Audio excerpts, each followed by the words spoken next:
বিসমিল্লাহির রহমানির রহিম। আসসালামু আলাইকুম। দীর্ঘদিন অসুস্থ থাকার পর আপনাদের সামনে কথা বলতে পারার জন্য আল্লাহর কাছে শুকরিয়া আদায় করছি। আমার কারাবন্দী অবস্থায় আপনারা আমার কারামুক্তি ও রোগ মুক্তির জন্য সংগ্রাম করেছেন, দোয়া করেছেন। সেজন্য আমি আপনাদের সকলকে ধন্যবাদ জানাচ্ছি। দীর্ঘ আন্দোলন সংগ্রাম ও ত্যাগের মধ্য দিয়ে আমরা ফ্যাসিবাদী অবৈধ সরকারের কাছ থেকে মুক্তি পেয়েছি।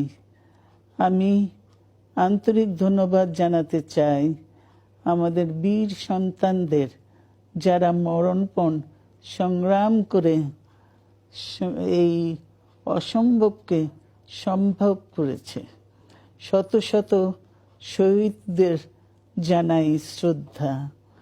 এ বিজয় আমাদের নতুন সম্ভাবনা নিয়ে এসেছে।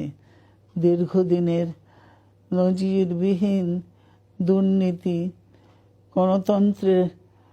গণতন্ত্রের ধ্বংসের স্তূপের মধ্য থেকে আমাদের নির্মাণ করতে হবে এক সমৃদ্ধ বাংলাদেশ।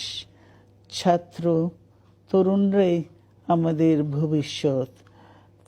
তরুণরা এই যে স্বপ্ন নিয়ে বুকের রক্ত ঢেলে দিয়েছে, সেই স্বপ্ন বাস্তবায়নে করতে মেধা, যোগ্যতা, জ্ঞান ভিত্তিক গণতান্ত্রিক বাংলাদেশ গড়ে তুলতে হবে। শোষণহীন সমৃদ্ধ বাংলাদেশ। সকল ধর্মের গোত্রের অধিকার নিশ্চিত করতে হবে। শান্তি, প্রগতি আর সাম্যের ভিত্তিতে আধুনিক বাংলাদেশ নির্মাণে আসুন আমরা তরুণদের হাত শক্তিশালী করি।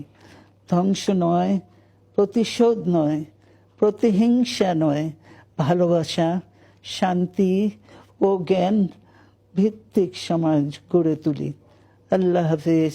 বাংলাদেশ জিন্দাবাদ।